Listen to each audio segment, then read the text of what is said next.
অত্যন্ত বিনয়ের সাথে সবিনয়ে বিনীত অনুরোধ জানাচ্ছি। আসসালামু আলাইকুম ওয়া রাহমাতুল্লাহ।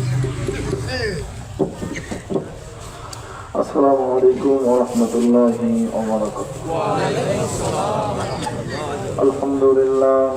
আলহামদুলিল্লাহ নাহমাদুহু ওয়া নাস্তাঈনুহু ওয়া নাস্তাগফিরুহু ওয়া নু'মিনু বিহি ওয়া নাতাওয়াক্কালু আলাইহি ওয়া নাউযু বিল্লাহি মিন শুরুরি আনফুসিনা ওয়া মিন সাইয়্যাতি আ'মালিনা। من يهده الله فلا مضل له ومن يضلله فلا هادي له ونشهد أن لا إله إلا الله وحده لا شريك له ونشهد أن محمدا عبده ورسوله. أما بعد فأعوذ بالله من الشيطان الرجيم. بسم الله الرحمن الرحيم. إن الله وملائكته يصلون على النبي يا أيها الذين آمنوا صلوا عليه وسلموا تسليما. اللهم صل على سيدنا مولانا محمد وعلى آل سيدنا. জবান করে মহব্বতে বলুন আল্লাহুম্মা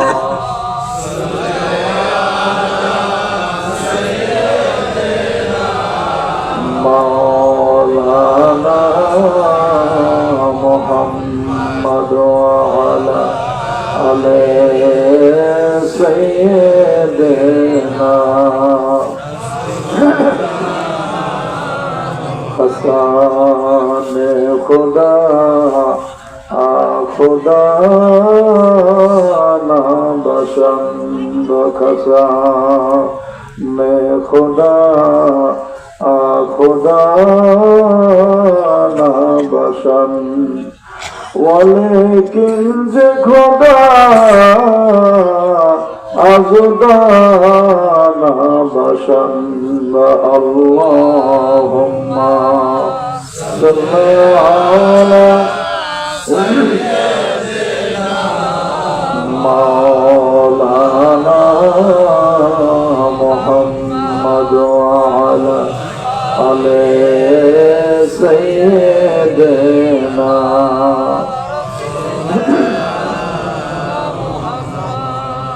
अद मेरा मिबुआत अदवारोज दम दरज़हा अद मेरा मिबुआत अदवारोज दम दरज़हा औलाना सब बोले पस्त कल्बी राजुदा. अल्लाहुम्मा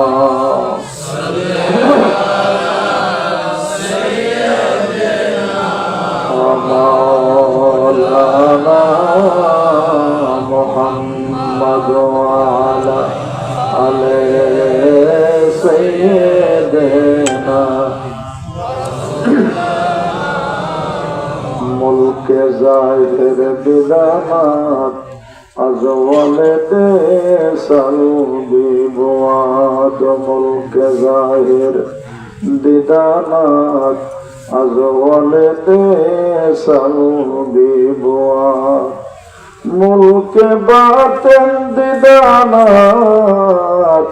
আজমনে দে কলবি বুয়াদ আল্লাহুম্মা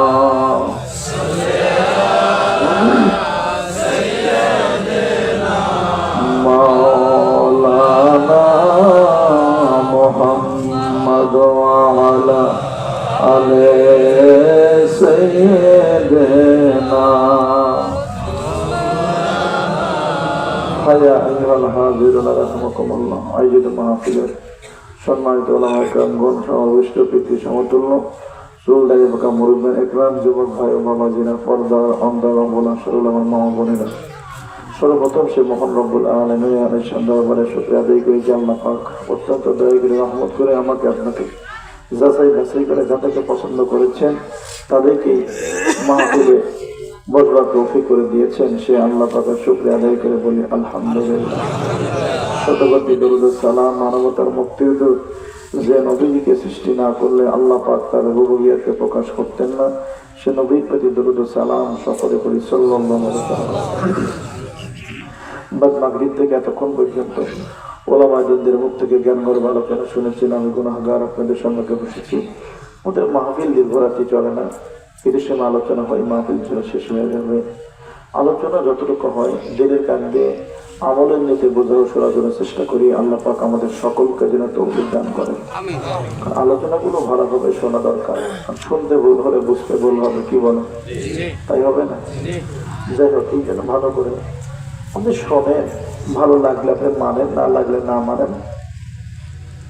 কারণ আল্লাহ পাক তার হাবিব রহমাতুল আলামিন নবী বকরে আলাইহি মুসাইতির নবী আমি আপনার গারাগা করে পাঠাই নাই, কি বলেন? নবীকে আল্লাহ ধরে বাঁধে তা বলার দরকার না, বলেন ভালো লাগলে মানবে, না লাগলে না মানবে। ১,৫০০ বছর পূর্বে রহমাতুল আলামিন নবী নিজেই ঘোষণা করে জানাই যে হাদিস শরীফে যেটা আসছে, আমার উম্মত ৭৩ দ্বারা বিভক্ত হবে। কয় জন? কুল্লুহুম ফিন্নার, প্রত্যেক দল জাহান্নামে ইল্লা মিল্লাতুন ওয়াহিদাতান নাযী, একটা দল জান্নাতে। জোরে বলি সুবহানাল্লাহ। কয় জন? কিবলা একটা, কোরআন হাদিস সব একই, দল ৭৩টা হবে। কয়টা? কয় দল? ৭৩ দল। তামাম গোটা পৃথিবীর মধ্যে সকলে মিলিয়ে আটকে রাখতে পারবো ক্ষমতা নাই, আছে কি? এই দলগুলো হবে আকীদার উপরে। কার উপরে? যিনি যেমন বোঝেন তিনি তেমন বলবেন, এটাই স্বাভাবিক। বিতর্ক করে যে যোগ অযথা বিতর্ক করার কোনো প্রয়োজন নেই। বলার দরকার আপনার ভালো লাগলে আপনি মানেন, না লাগলে না মানেন, সেটা আপনার বিষয়, কি বলেন? যিনি যেমন বোঝেন তিনি তেমন বলেন, যিনি যেমন দেখেন কোরআন হাদিস সকলেই পড়ে পড়ে যিনি যেমন বোঝেন তিনি তেমন। বিজ্ঞান প্রমাণ করছে, আমরা অনেকে ধারণা করি যে মস্তিষ্ক যে ব্রেন আছে এইটাই মানে বোঝে, আসলে কিন্তু তা না। মূল হলো হৃদয়, কল, দিলটা যেমন হবে এখান থেকে এরপর ব্রেনে গা ডেলিভারি, তারপরে গা ব্রেন গ্রহণ। কিন্তু আসলে আমরা মনে করি যে না ব্রেন, আপনি কিন্তু তা না। তাহলে এখন যেখান থেকে ব্রেনে ডেলিভারি দেবো ওই জায়গা থেকে যদি বেদি ব্যস্ত করে দেয় তাহলে কি হবে? ব্রেনটা যদি আমার বেদিগ্রস্ত হয় তাহলে ব্রেনে আমি কথা দিয়ে পড়ে যায় বসবো, যেটা তো ওইটি ওরকমই বসবো, তাই বলবো না? তাই হবে না? তাই হবে। পড়েন যেগুলো থাকে পুরো পরিবর্তন, এটা মাঝখানে বসে বাঁচাতে এরকম করে তোমার প্যাকেট করতে হবে, জানতে হবে, সাইডে থাকতে হয়, মাঝখানে উঠে খারাপ দেখা যায় না। তো দর্শক আল্লাহুম্মা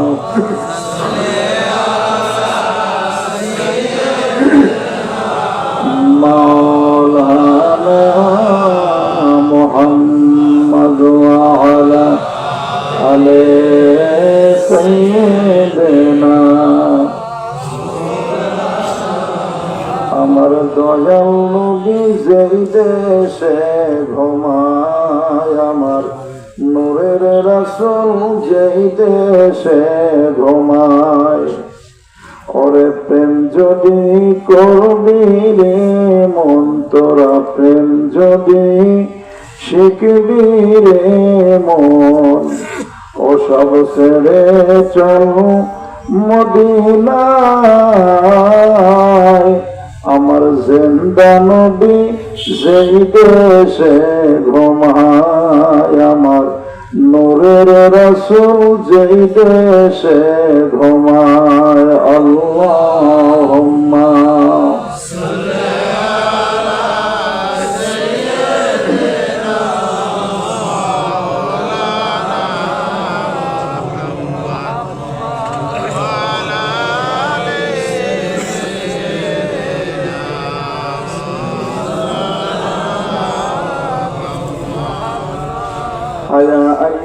হাজিরুন রাহমাকুমুল্লাহ।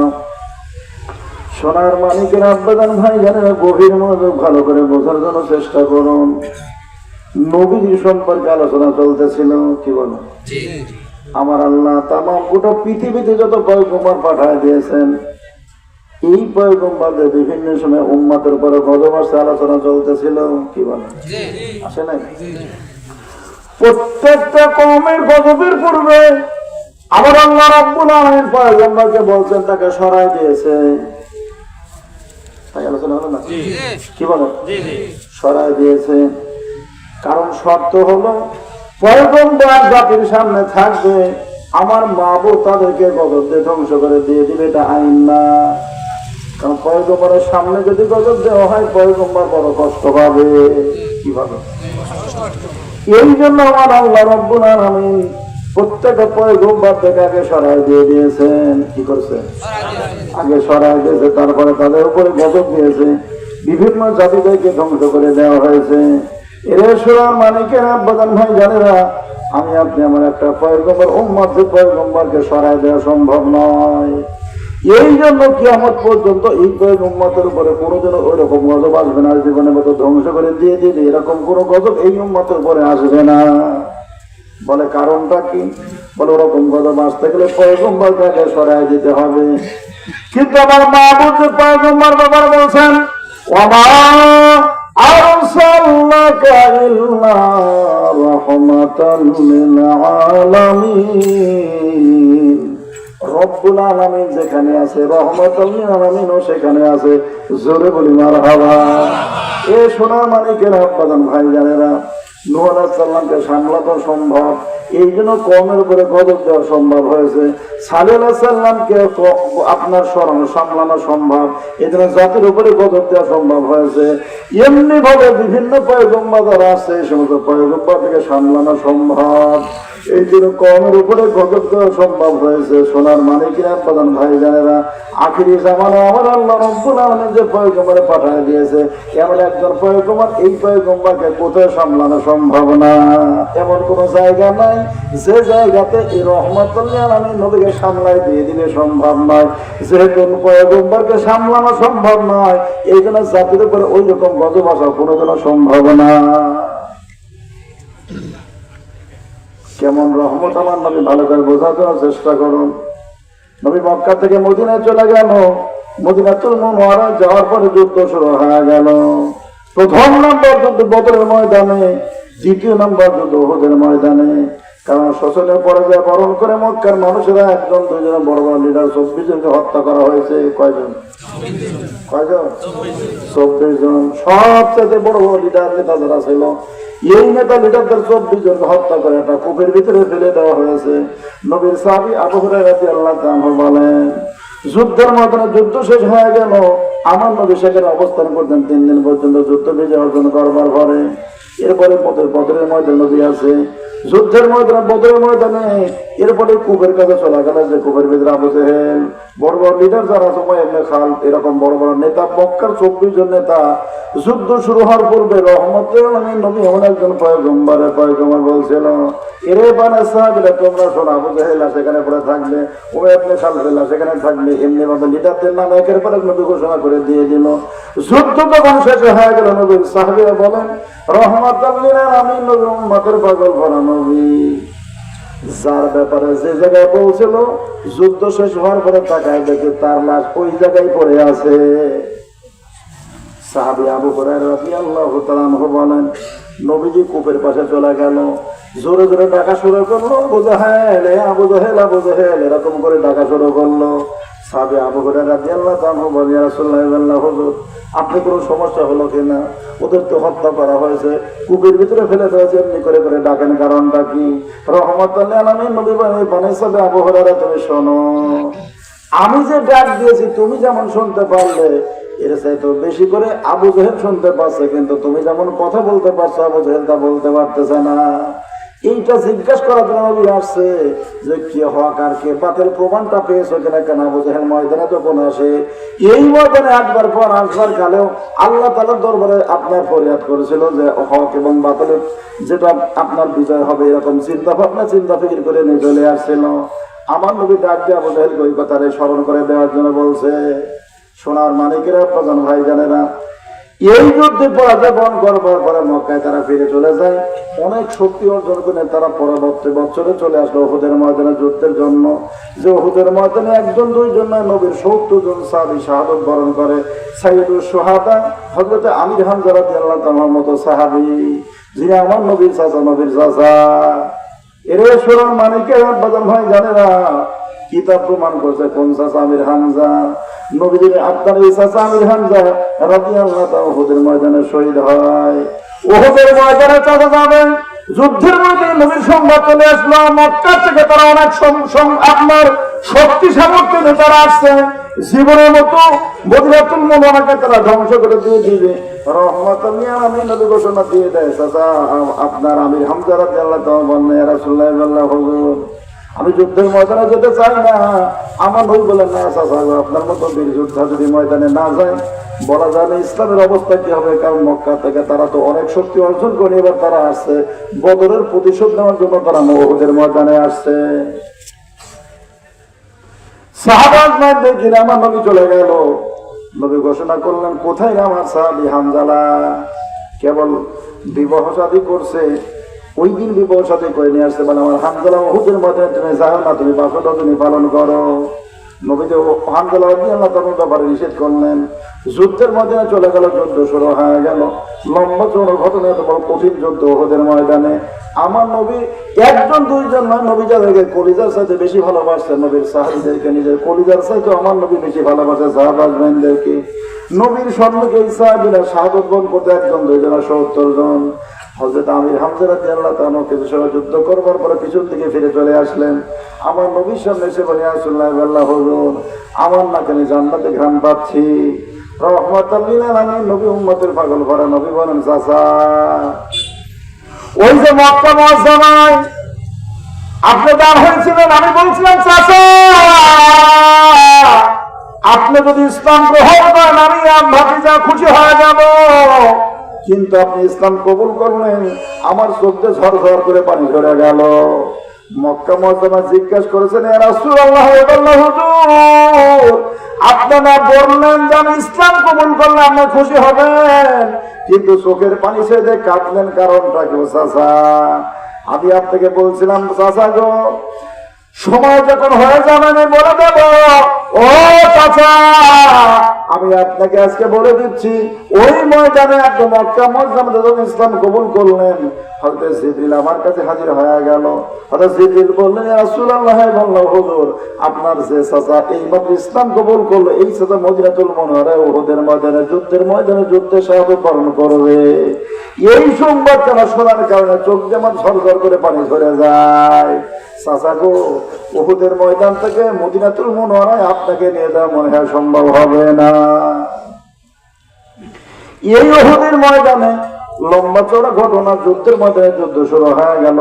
কিছু সময় পরে হযরত আমির হামজা রাদিয়াল্লাহু তাআলা শাহাদাত বরণ করেন, শহীদ হয়ে গেলেন। যুদ্ধের মোড় অত্যন্ত কঠিন হয়ে গেল। সর্বশেষ বিজয় অর্জন হয়েছে, রহমতুল আলামিন ইসলামের বিজয় হয়েছে। যুদ্ধ যখন শেষ হয়ে গেল, ইতিমধ্যে আমার নবী আপনার আঘাত লেগেছে। নবীর চেহারা আপনার কিছু সাদৃশ্য ছিল, এমন একজন সাহাবী শাহাদাত বরণ করলেন। কাফের মুশরিকরা ঘোষণা করে দিয়ে দিল, কতিলান নবী, কতিলান নবী, নবীকে কতল করা হয়েছে। মদিনায় ঘোষণা যখন চলে আসলো, হযরত হামজা রাদিয়াল্লাহু তাআলা উনি সকালবেলা ফজরের নামাজ পড়বেন, ফরজ গোসলের জন্য গিয়েছেন পানির কাছে। সংবাদখানা যখন কানে চলে আসলো, উনি গোসল ছেড়ে দিয়ে চলে গেলেন। বিবিকে যা বললেন, পানির বিবিকে তরবারি এখানে দাও, আমার নবী উহুদের ময়দানে শাহাদাত বরণ করেছে। আমার নবী যদি জমিনে না থাকে, আমার মতো হামজালা এই পৃথিবীতে বেঁচে থাকার কোনো প্রয়োজন নাই, দরকার নাই, বিবি সালাম দিয়ে চলে যাচ্ছি, আমি ওদের ময়দান থেকে মনে হয় ফিরে আসবো না। কিয়ামতের ময়দানে আদালত আখিরাতে তোমার সাথে দেখা হবে, আল্লাহ তাআলা জান্নাতে, আমাকে বিদায় দিয়ে দাও, আমি চলে গেলাম। হযরতে হামজা রাদিয়াল্লাহু তাআলা তরবারি খানে চলে গেল। যুদ্ধের ময়দানে যুদ্ধ করতে গিয়ে তিনি শাহাদাত বরণ করলেন। বিবি উহুদের ময়দানে হাজির হয়ে গেলেন রাসূলুল্লাহ সাল্লাল্লাহু আলাইহি ওয়াসাল্লাম। আপনার শরীয়তের বিধান হলো ময়দানে যদি কেউ যুদ্ধের ময়দানে শাহাদাত বরণ করে, এদেরকে বিনা গোসলে তাদেরকে দাফন করে দিয়ে দেওয়া হয়। ইয়া রাসূলুল্লাহ সাল্লাল্লাহু আলাইহি ওয়াসাল্লাম, কিন্তু আমার স্বামী হযরতে হামজা রাদিয়াল্লাহু তাআলা আপনি বিনা গোসলে তাকে দাফন করবেন না, কারণ তার উপরে গোসলটা ফরজ আছে। ফরজ গোসল করবার চলে যায়, সংবাদ যখন কানে আসে আপনার সাহাবী থাকতে পারে নাই, সবকিছু ফেলে রেখে তরবারি খানে ময়দানে হাজির হয়েছে, আপনার প্রেমে আপনার মহব্বত এসে চলে আসছে। ইয়া রাসূলুল্লাহ সাল্লাল্লাহু আলাইহি ওয়াসাল্লাম, আমার স্বামীকে বিনা গোসলে তাকে আপনি দাফন করবেন না। রহমাতুল লিল আলামিন নবী বলেন, এরে সাহাবীরা, উহুদের ময়দান তোমরা দেখো আমার হামজা কোথায়, আমার চাচার হামজা কোথায়। চতুর্দিকে ঘোরাঘুরি করো, হলো হামজা রাদিয়াল্লাহু তাআলা কোনো দেহ পাওয়া যায় না। হযরত আমির হামজা রাদিয়াল্লাহু তাআলা দেহখানা বিক্ষিপ্ত অবস্থায় পড়ে আছে, ক্ষত বিক্ষত অবস্থায় পড়ে আছে। নবীর সাহাবীরা চোখে ঝরঝর করে পানি ঝরে যায়। রহমাতুল লিল আলামিন নবীর সামনে জানাজা রাসূলুল্লাহ সাল্লাল্লাহু আলাইহি ওয়াসাল্লাম, আপনার চাচা আমির হামজাকে এমন ভাবে শহীদ করা হয়েছে, বুকটাকে ফেলে ফেলে দিয়ে হিন্দা কলিজাখানা বাহির করে সিবাই সিবাই মদগুলো ফেলে দিয়েছে রাসূলুল্লাহ সাল্লাল্লাহু আলাইহি ওয়াসাল্লাম। নবী এত কষ্ট পেলেন, আমার নবী এত কষ্ট পেলেন, নবী অত কষ্ট পেলেন কারণ নবীর চাচা আমির হামজা রাদিয়াল্লাহু তাআলা অবস্থা। নবীর সাহাবীরা বলেন, ইয়া রাসূলুল্লাহ সাল্লাল্লাহু আলাইহি ওয়াসাল্লাম, অনুমতি দেন আপনার চাচা আমির হামজাকে এমনি অবস্থায় বস্তা ভর্তি করে, যেহেতু দেহখানা বিক্ষিপ্ত, মুজাহিদুল মুনার জান্নাতুল বাকির ভিতরে তাকে দাফন করে দিয়ে দেব। আল্লাহ নবী বলেন, না না না, ওরে পারে সাহাবীরা তোমরা শোনো, আমার চাচা আমির হামজাকে উহুদের ময়দানে দাফন করে চলে যাবো কিয়ামতের ময়দানে আদালতে আখিরাতে। আমার আল্লাহ রাব্বুল আলামিন যখন শহীদ থেকে ডাক দিয়ে দিল, আমি আমার বংশের থেকে সাইয়্যিদুশ শুহাদা হিসাবে আমার চাচা আমির হামজাকে ওই আগুনের ময়দানে আমার চাচাকে দান করে দিয়ে দেবো। জোরে বলি মারহাবা। আল্লাহুম্মা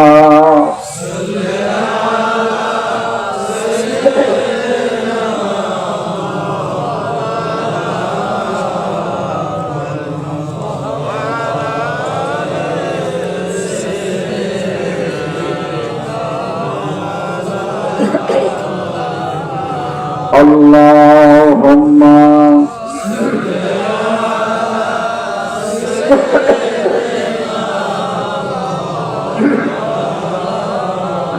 ওয়া আলা আলি সাইয়্যিদিনা।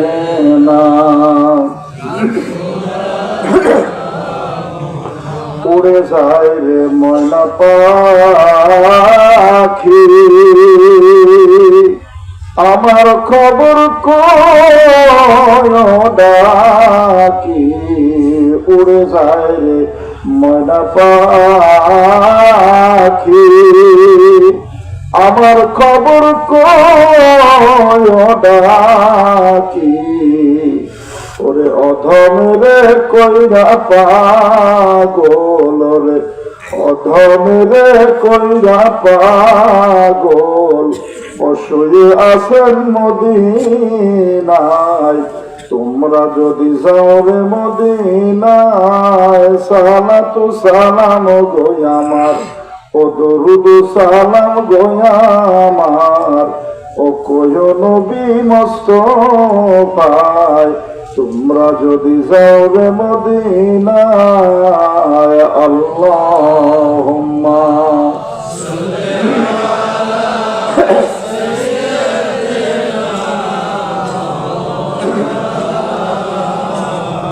وعلى آل سيدنا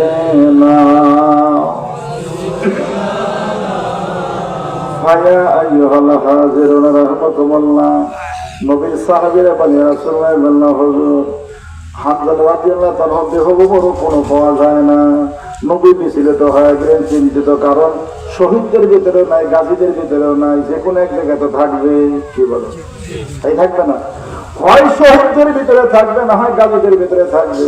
গাজী সাহাবীদের ভিতরেও পাওয়া যায় না, শহীদদের ভিতরেও তার দেহখানা লাশখানা পাওয়া যায় না। নবী বিচলিত হয়ে গেলেন। আমার মাহবুব গাছে বলে জিবরিল দেরি করা যাবে না, চলে যা আমার হাবিবকে যা বলে দে, আমার হাবিব যেন আসমানের দিকে যেন তাকায়, জোরে বলি মারহাবা। হযরত জিবরিল হাজির হয়ে গেলেন, সালাতু সালাম পেশ করে রাসূলুল্লাহ সাল্লাল্লাহু আলাইহি ওয়াসাল্লাম, আপনি কষ্ট নেবেন না, আপনি আসমানের দিকে তাকান। আল্লাহ হাবিব আসমানের দিকে তাকায় দেখে রে নবীর সাহাবী হযরত হামজা রাদিয়াল্লাহু তাআলা আনহুকে আল্লাহ পাকের রহমতের ফেরেশতারা হাউজে কাউসারের পানি দ্বারা তাকে সুন্দর করে গোসল করাচ্ছে, জোরে বলি মারহাবা। নবী বলার পানা সাহাবীরা তোমরা অপেক্ষা করবে, আমার হামজা অল্প সময়ের ভিতরে তার দেহখানা ময়দানে পাওয়া যাবে, জোরে বলি মারহাবা। হযরত হামজা রাদিয়াল্লাহু তাআলা আনহুর দেহ মোবারকখানা যখন ময়দানে উহুদের মাঠে হাজির করা হলো, তখন তার সাহাবীরা বলেন তার দাড়ি মোবারক দ্বারা টস টস করে পানি পড়তেছিল, জোরে বলি মারহাবা। এরে সোনার মানিকেরা আপনাদের ভাই জানেরা, আমার নবী কেমন রহমতের আলোচনা করতে এতদূর পর্যন্ত চলে আসছি। এই উহুদের ময়দানে নবীর একজন সাহাবী, তার নাম হযরত কাতাদা রাদিয়াল্লাহু তাআলা আনহু, উনি যুদ্ধের ময়দানে যুদ্ধ করতে গিয়ে উনি একটা চোখ জখম হয়ে গেল, একটা চোখে আপনার তীর প্রবেশ করছে, প্রবেশ করবার কারণে চোখটা জখম হয়ে গেল, চোখটা উঠে গেছে। সাহাবী হযরত কাতাদা রাদিয়াল্লাহু চোখ দিয়ে ঝড় আপনার রক্ত ঝরতেছে, এই চোখ কোকানা মদিনাতুল মুনাওয়ারায় চলে আসলেন। আমার নবী মসজিদে নববীতে বসে আছে। সাহাবী হযরত কাতাদা রাদিয়াল্লাহু তাআলা আনহু বলেন, ইয়া রাসূলুল্লাহ, ইয়া হাবিবাল্লাহ, হুজুর উহুদের ময়দানে যুদ্ধ করতে গিয়ে আমার এই চোখটা শহীদ হয়ে গেছে, ইয়া রাসূলুল্লাহ বললাম, হুজুর আমাকে এই চোখটা আপনি ভালো করে দেন। নবীকে ডাইরেক্ট বলতেছে, ইয়া রাসূলুল্লাহ বললাম, হুজুর সাহাবী কাতাদা, ইয়া রাসূলুল্লাহ বললাম, হুজুর এই চোখটা আপনি আমাকে ভালো করে দেন। নবীকে ডাইরেক্ট বলতেছে, আল্লাহকে না, সরাসরি নবীকে বলতেছে, ইয়া রাসূলুল্লাহ বললাম, হুজুর আপনি আমাকে ভালো করে দেন। এই চোখ দিয়ে আমি আপনার নূর মাখা চেহারা মোবারকখানা তাকায় তাকায় দেখবো। জানেন নবী আমার পানে, নবী উম্মতের পাগল ভরা নবী বলেন, এরে পানে সাহাবী কাতাদা, তুমি চিন্তা করো না, এই চোখের বিনিময়ে আমার আল্লাহ তাআলা তোমাকে জান্নাত দান করবে, জোরে বলে সুবহানাল্লাহ। সাহাবী কাতাদা বলেন, ইয়া রাসূলুল্লাহ সাল্লাল্লাহু আলাইহি ওয়াসাল্লাম, আল্লাহ তাআলা জান্নাত আমাকে দান করবে, কিয়ামতের মাঠে হিসাব নিকাশ শেষে ইয়া রাসূলুল্লাহ বললেন, জান্নাত দিবে আমার আল্লাহ, আর চোখটা আমি আপনার কাছে ভালো করে চাই।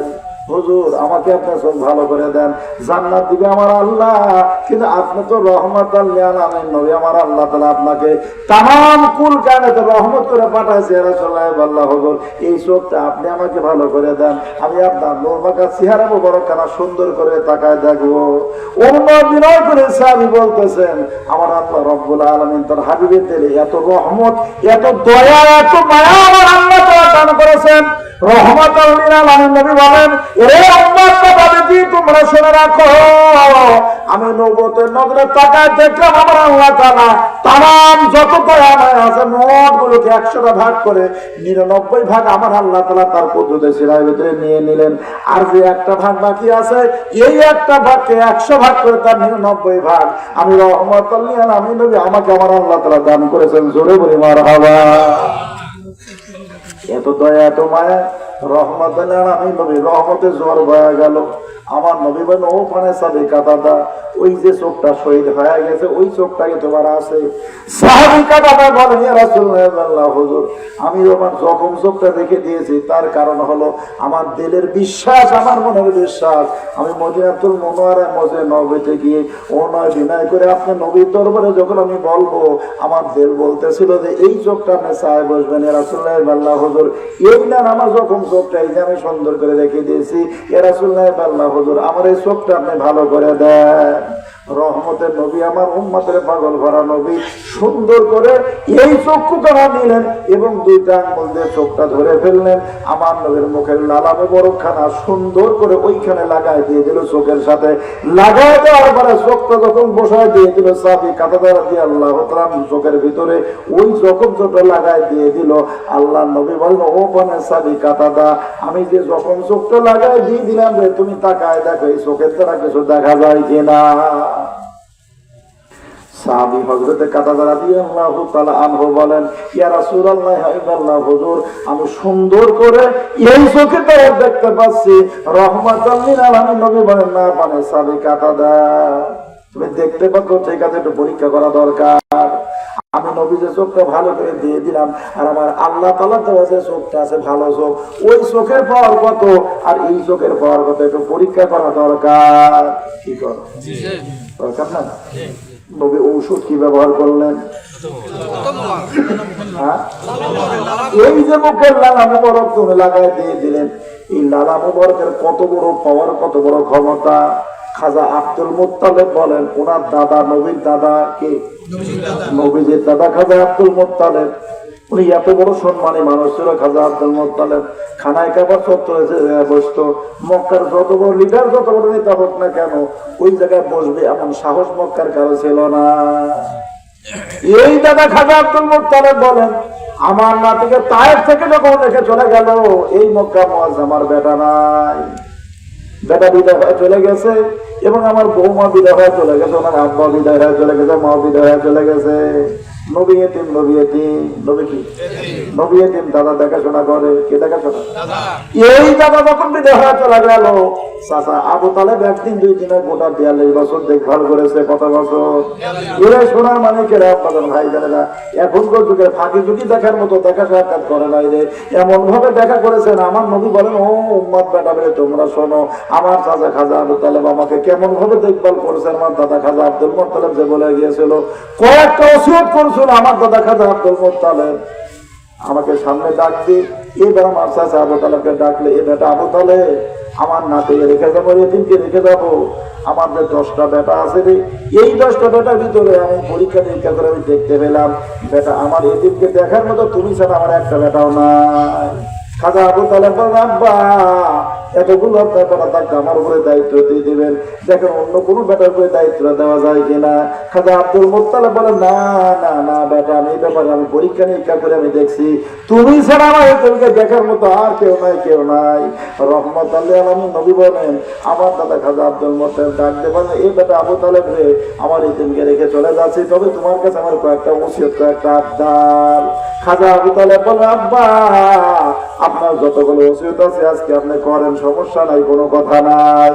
খাজা আব্দুল মুত্তালিব বলে, হে বেটা আবু তালেব, আমার এতিম সুন্দর করে রাতের বেলা তুমি শোয়া দিয়ে দিবা, আমার এতিমের চেহারার দিকে তুমি এবং তোমার বিবি তাকায় থাকবা, সাবধান, তোমার বেটা বিবিদের চেহারার দিকে তাকাতে যায় না। এ বেটা আবু তালেব, আমার এতিমকে না খাওয়ানো পর্যন্ত তোমার নিজের আপন যে বেটা বিবি আছে তাদেরকে খানা খেতে দিও না। আমার এতিমকে আগে খাওয়াবো, তারপরে তোমার যে নিজের বেটা বিবি আছে তাদেরকে তারপরে খাওয়াবো। খাজা আবু তালেব বলে, আব্বা আর কোনো কথা আছে কিনা? বলে, হ্যাঁ, আমার এতিমের সামনে তোমার বেটা বেটি যদি আব্বা বলে ডাক দেয়, তোমার দিদিকে মা বলে ডাক দেয়, সাবধান, আমার এতিমের সামনে তোমার বেটা বেটি তাকে জবাব দিও না। সহজ? বলে, কারণ হলো যদি তাকে জবাব দাও রে, আমার এতিমের আব্বাও নাই, মাও নাই, আমার এতিম বড় মনে কষ্ট পাবে। সাবধান, কোনদিন ক্ষমতা তাকে জবাব নিও না। 4th নম্বর ওষুধ করতেছে, বেটা আবু তালেব তুমি শোনো, আমার এতিম যদি কোনো আবদার করে, যদি কোনো দাবি করে রে, তোমার যত কষ্টই হোক না কেন, আমি এতিমের দাবিটা তুমি পুরা করে দিয়ে দিও। খাজা আবু তালেব বলে, আব্বা আমি আপনার ওসিয়ত গুলো মোট গুলো পরিপূর্ণ ভাবে আদায় করার জন্য চেষ্টা করবো। রহমতুল্লাহ লিল আলামিন নবী বলেন, এ সাহাবীরা তোমরা শোনো, আমার কথা তাহলে একটা দুইটা দিন না, গোটা 42 বছরের ভিতরে আমার কথা খাজা আব্দুল মুত্তালিবের ওসিয়ত তো বলেছেন, একটা ওসিয়তের এক জাররা পরিমাণ হেরফের করে নাই। আমার দাদা খাজা আব্দুল মুত্তালিব যা যা বলছিল 42 বছর একটানা মোট গুলো পালন করেছে। জোরে বলি মারহাবা। সোনার মানিকেরা, প্রধান ভাই জানেরা, গভীর মনোযোগ ভালো করে বোঝার জন্য চেষ্টা করুন। এই খাজা আব্দুল মুত্তালিব বলেন, আমার এতিম উনার নিকটে অত্যন্ত অসুবিধা দেখা দিয়ে দিল। হঠাৎ করে আমার নবী অসুস্থ, ওনার চোখে প্রচন্ড ব্যথা। চোখে যদি ব্যথা হয় তাহলে মানুষের অবস্থাটা কেমন হতে পারে, চিল্লা পিল্লা কেমন করতে পারে। খাজা আব্দুল মুত্তালিব নাতির এই ব্যথা অবস্থা থেকে পাগলের মতো হয়ে গেল। বিভিন্ন ডাক্তার, কবিরাজ, ওঝাপদ্য ওই জমানে যারা ছিল তাদের কাছে চলে গেল, কিন্তু কোনো কিছুতেই সম্ভব হলো না সমাধান। লিডার নেতা যারা ছিল তারা পরামর্শ করলো, খাজা আব্দুল মুত্তালিব যেহেতু মক্কার বড় লিডার, বড় নেতা, সম্মান প্রত্যেকে সেইভাবে তারা করে। সে বললো, ও মক্কার নেতা আব্দুল মুত্তালিব, অমুক এরিয়াতে একজন পাদ্রী আছে, এই মানুষ অত্যন্ত পরহেজগার মুত্তাকি, পুরো ডাক্তার কবিরাজ যাবদ্ধ দ্বারা যে রোগগুলো ভালো হয় না, এই মানুষের কাছে চলে গেলে সে আর মানুষের রোগগুলো ভালো হয়ে যায়। খাজা আব্দুল মুত্তালিব এইটা শোনার পরে চলে গেল। কয়েকটা দিন অতিবাহিত হয়ে গেল সেখানে যেতে। ওই জায়গায় যাওয়ার পরে এলাকার মানুষেরা ডাকতে বলতেছে, আপনি যদি গতকাল যদি আপনি আসতেন তাহলে আপনার কাজটা হতো। তার কারণ এই পাদ্রী বছরে মাত্র একদিন বাহির হয়, 365 দিনের ভিতরে একটা দিন বাহির হয়, আর বাকি 364 দিন তার গির্জাটা আটকানো থাকে, বন্ধ থাকে। গির্জার ভিতরে সে কি করে না করে সেই জানে, আর মাবুদ জানে, অন্য কেউ তা জানে না। আবার একটা বছর পরে গির্জা দরজা খোলা হবে। ওই দিন বিভিন্ন এলাকার থেকে মানুষেরা বড় বড় জটিল কঠিন রোগীগুলো চলে আসে।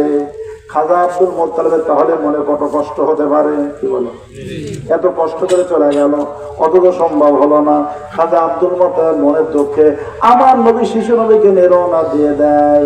কিছু দূর আসতে না আসতে হঠাৎ করে গির্জা দরজা খোলা গেল। এলাকার মানুষেরা দৌড়ে চলে আসলো, সর্বনাশ, আশ্চর্য ব্যাপার, কারণ 1 বছর ছাড়া খোলা হবে না, আজকে হঠাৎ করে খোলা হয়ে গেল, কারণটা কি? এরপর গির্জা থেকে পাদ্রী বাইরে বলছে, তোমরা শোনো। বলে কি? বলে আরবের থেকে কোন মানুষ কি এখানে আসছিল? বলে হ্যাঁ, আরবের নেতা খাজা আব্দুল মুত্তালিব আসছিল। বলে বুঝলাম, ঠিক আছে, আসমানের পূর্ণিমা চন্দ্রের চাইতে সুন্দর চেহারার কোন সন্তান তার সাথে ছিল কিনা? বলে হ্যাঁ। বলে বলো তোমরা কোন দিকে রওনা দিয়েছে? সঙ্গে সঙ্গে পাদ্রী রওনা দেয়, দৌড় দেয়। কিছু দূর যাওয়ার পরে তাকায় দেখে রহমতের আলামিন নবীকে নিয়ে খাজা আব্দুল মুত্তালিব রওনা দিয়েছে। পিছন দিক দিয়ে ডাক দেয়, রে আরবের নেতা খাজা আব্দুল মুত্তালিব, দাঁড়ান দাঁড়ান দাঁড়ান, আপনি একটু দাঁড়ান।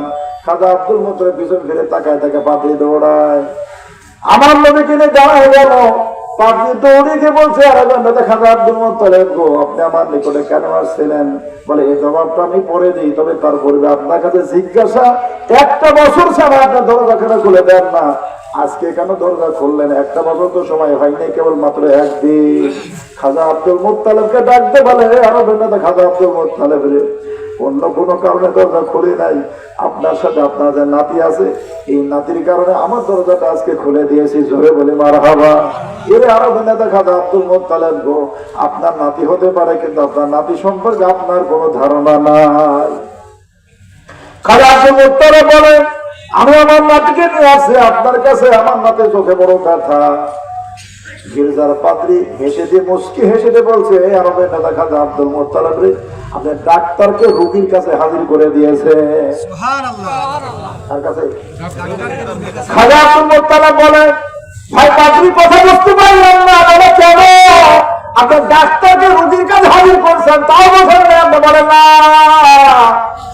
পাদ্রী ডাকতে পারে, রে খাজা আব্দুল মুত্তালিব, আপনার সাথে যে আপনার নাতি, নাতি হলো ডাক্তার, আর আমি হলাম পাদ্রী, হলাম আমি রোগী। খাজা আব্দুল মুত্তালিব বলে, যদি তাই হয় তাহলে আমার নাতি চোখের ব্যথা কেন ভালো হয় না?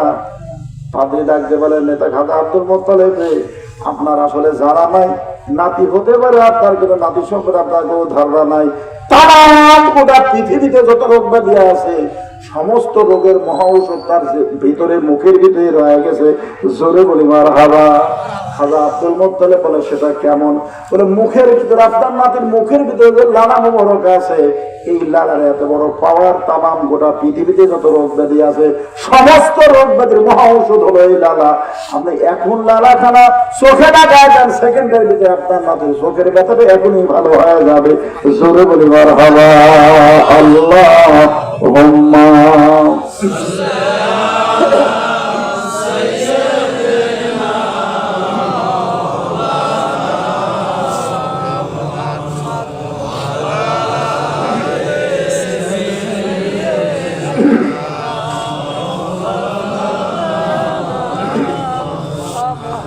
আমার দয়াল নবী যেই দেশে ঘুমায়, আমার নূরের রাসূল যেই দেশে ঘুমায়, ওরে প্রেম যদি করবি রে মন, তোরা প্রেম যদি শিখবি রে মন, ও সব ছেড়ে চল মদিনায়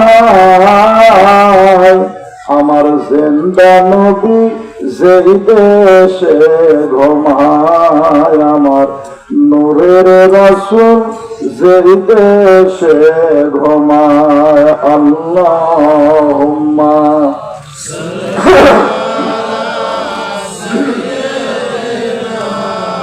মাওলানা মুহাম্মদ ওয়া আলা আলি সাইয়্যিদিনা।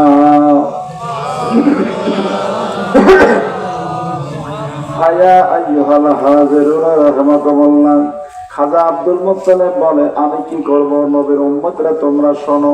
আমার নাতির লালা মুবারকরা চোখে লাগাই দিয়ে দিলাম, সেকেন্ডের ভিতরে আমার নাতির চোখের ব্যথাটা ভালো হয়ে গেল। জোরে বলে সুবহানাল্লাহ।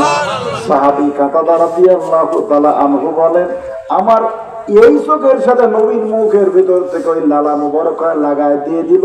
লাগাই দেওয়ার সাথে সাথে আমার যখন চোখটা ভালো হয়ে গেল। জোরে বলি সুবহানাল্লাহ। এ শোনা মানিকের আব্বাজান ভাই জানেরা, নবী কেমন রহমত রে ভালো করে বোঝার জন্য চেষ্টা করুন। আমার নবী বলেন, সাহাবী কাতাদা ঠিক আছে, কিন্তু আমি নবী যে চোখটা ভালো করে দিয়ে দিলাম, আর তোমার যে ভালো চোখ আছে আগের, আমার আল্লাহ তাআলার দেওয়া যে ভালো চোখ আছে, এই চোখের পাওয়ার কত দূর। আর আমি নবী যে চোখটা লাগাই দিলাম, আমার লালা মুবারক লাগাই দিয়ে দিলাম, এই চোখের পাওয়ার কতটুকু একটু দেখা দরকার। সাহাবী কাতাদা রাদিয়াল্লাহু তাআলা আনহু বলেন, আমার নবী বলেন, সাহাবী কাতাদা রে, আমি যে চোখটা লাগাই দেবো এটা তুমি একটু আটকায় ধরো। সাহাবী কাতাদা বলেন, আমি আটকায় ধরলাম। বলে, এই চোখের দ্বারা তুমি দেখো তো কি দেখা যায়। সাহাবী কাতাদা রাদিয়াল্লাহু তাআলা আনহু বলেন, আমি মসজিদে নববীর ভিতরে সমস্ত কিছু আমি ভিতরে দেখতে পাচ্ছি। জোরে বলি মারহাবা। ওই সময় মসজিদ নববী কিন্তু একেবারে ছোট ছিল, আর এখন মসজিদ নববীর এত বড় এরিয়া, একজন দুইজন নয়, 6 লক্ষ মানুষ মসজিদ নববীর ভিতরে একই জামাতে নামাজ পড়তে পারে। আর বাহিরে ছাতার মতো যে এরিয়া করে দেওয়া যায়, সেখানে আরো 6 লক্ষ, মোট 12 লক্ষ মানুষ মদিনাতুল মুনাওয়ারায় এক জামাতে নামাজ আদায় করতে পারে। এরে সোনার মানিকের আব্বাজান ভাইজানেরা, সাহাবী কাতাদা রাদিয়াল্লাহু তাআলা আনহু বলেন, ইয়া রাসূলুল্লাহ হাবিবাল্লাহ, হুজুর আমি সব কিছু মসজিদে নববীর ভিতরে দেখতে পাচ্ছি। আমার নবী বলেন, এই পানে সাহাবী কাতাদা দেখো আর কিছু দেখা যায় কিনা। বলে, না হুজুর, আর তো দেখা যায় না। বলে, উপর দিকে ডানে বামে কিছু দেখা যায়। বলে, না দেখা যায় না। আল্লাহর নবী বলেন, এই পানে সাহাবী কাতাদা, এইবার ওই চোখটা তুমি হাত দিয়ে বন্ধ করে ধরো। এইবার বন্ধ করলেন। নবী বললেন, সাহাবী কাতাদা রে, আমি নবীর চোখটা লাগাই দিয়েছি, এই চোখের দ্বারা দেখো তো কতদূর পর্যন্ত দেখা যায়। সাহাবী কাতাদা বলেন, ইয়া রাসূলুল্লাহ, হুজুর আমি মসজিদে নববীর সব কিছু দেখতে পাচ্ছি। আল্লাহর নবী বলেন, ও সাহাবী কাতাদা, গভীরভাবে একটু লক্ষ্য করো, মনে হয় আরো কিছু দেখা যায়। সাহাবী কাতাদা রাদিয়াল্লাহু তাআলা আনহু বলেন, ইয়া রাসূলুল্লাহ, ইয়া হাবিবাল্লাহ, হুজুর হ্যাঁ, মসজিদে নববীর ছাদটা কেমন যেন আমার সামনে থেকে সরে গেল। আমি প্রথম আসমান মতো মোট আমি দেখতে পাচ্ছি। জোরে বলি মারহাবা। নবী বলেন, সাহাবী কাতাদা, না, গভীরভাবে লক্ষ্য করো, মনে হয় আরো কিছু দেখা যায়। সাহাবী কাতাদা রাদিয়াল্লাহু তাআলা আনহু বলেন, আমি গভীরভাবে তাকায় দেখি দ্বিতীয়, তৃতীয়, চতুর্থ, পঞ্চম আসমান মতো মোটগুলো দেখা যায়। আল্লাহ নবী বলেন, ওপানে সাহাবী কাতাদা, ভালো করে তাকায় দেখো, মনে হয় আরো কিছু দেখা যায়। সাহাবী কাতাদা রাদিয়াল্লাহু তাআলা আনহু বলেন, আমি সপ্তম আসমান সিদরাতুল মুনতাহা পর্যন্ত আমি মোটগুলো দেখতে পাচ্ছি। আল্লাহ নবী বলেন, না না না, মনে সাহাবী কাতাদা রে, তুমি ভালো করে তাকায় দেখো, মনে হয় আরো কিছু দেখা যায়। আল্লাহ নবী সাহাবী হযরত কাতাদা রাদিয়াল্লাহু তাআলা আনহু বলেন, আমি গভীরভাবে লক্ষ্য করে তাকায় দেখি রে, সরাসরি আরশে আযীম পর্যন্ত এই চোখে মোট ধরা পড়ে।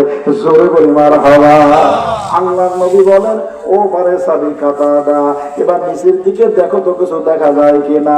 সাহাবী কাতাদা রাদিয়াল্লাহু তাআলা বলেন, আমি এই চোখের দ্বারা নিচের দিকে তাকাই, একের পর এক সাতটা জমিনের নিচ পর্যন্ত মোটগুলো আমি দেখতে পাই। জোরে বলি মারহাবা। আল্লাহুম্মা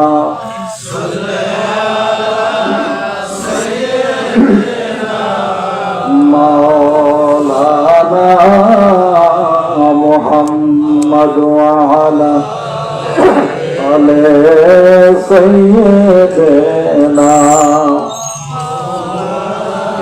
হায়া আইয়ুহাল হাজিরুনা রাহমাকুমুল্লাহ, গভীর মনোযোগ ভালো করে বোঝার জন্য চেষ্টা করুন। হয়তো বা এখানে চিন্তা ফিকির আসতে পারে, কারণ যারা যে মেজাজে তাদের চিন্তা তো ওই মেজাজেরই হয়। সকালবেলা ফতুয়া দায়ের করবে বাম হাতে, আপনার চা খাবে ডান হাতে, সিগারেট খাবে বা ইত্যাদি ইত্যাদি, খায় দেয় তো কোনো কাজ নাই, বোঝার কোনো যোগ্যতা নাই, সমালোচনা শুরু করে দিবে। মোল্লা আসি ওয়াজ করছে, কি ওয়াজ? যে আল্লাহ তাআলার পাওয়ারের চাইতে নবীর পাওয়ার বেশি। বলে কারণ হলো আল্লাহ তাআলার দেওয়া যে চোখ, ওই চোখ মদিনাতুল মুনাওয়ারা নবীর ভিতরে দেখে, আর নবী যে চোখটা ভালো করে দিল আর স্বাধীন মতো দেখে, নবীর পাওয়ার এই মোল্লা আল্লাহ চাইতে উপরে তুলে দিয়ে দিল।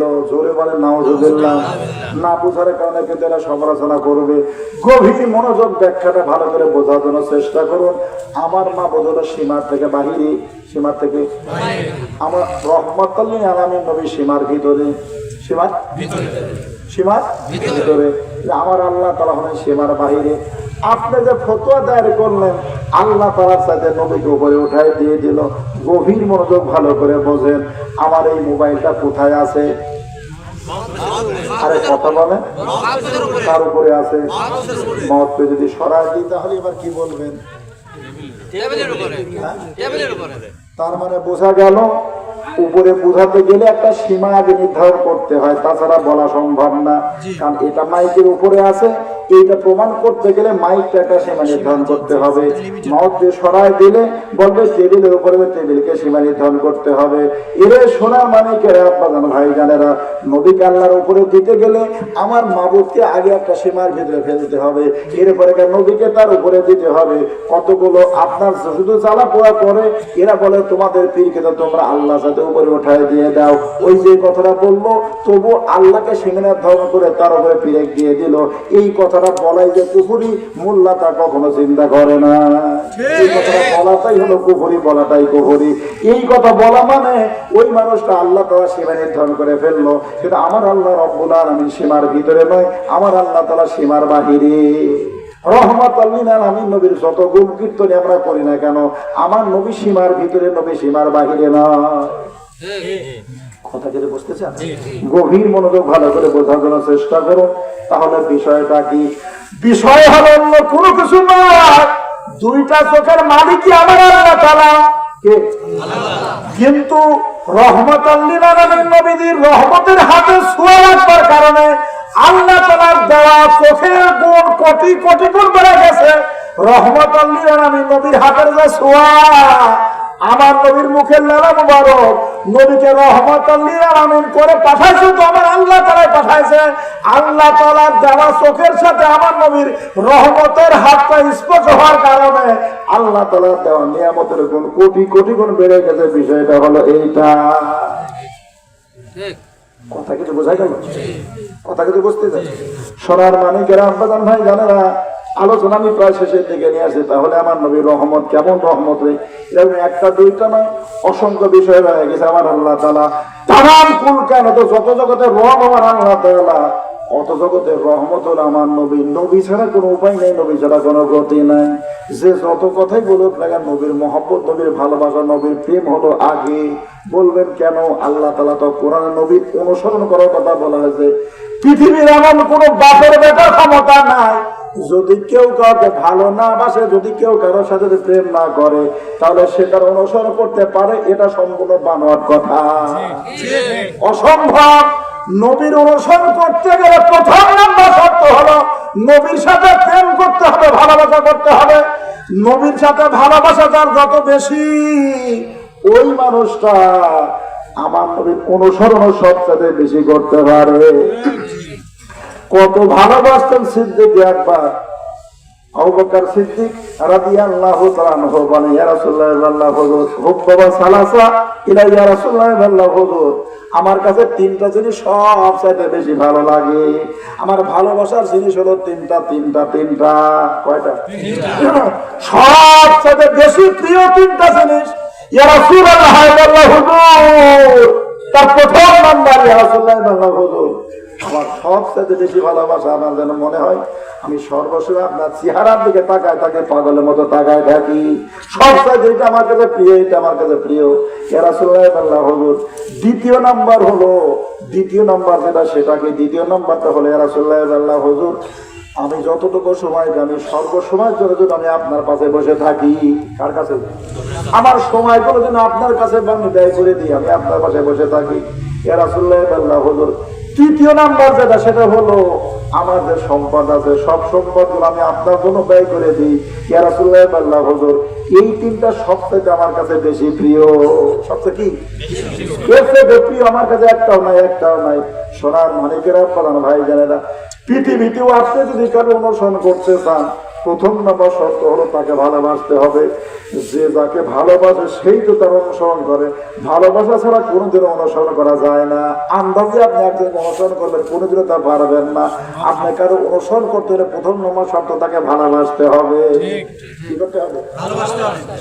আমার নবীকে যিনি যত ভালোবাসেন তিনি তত নবী অনুসরণ করতে পারেন। ভালোবাসা ছাড়া জীবনে কোনোদিনও সম্ভব হবে না।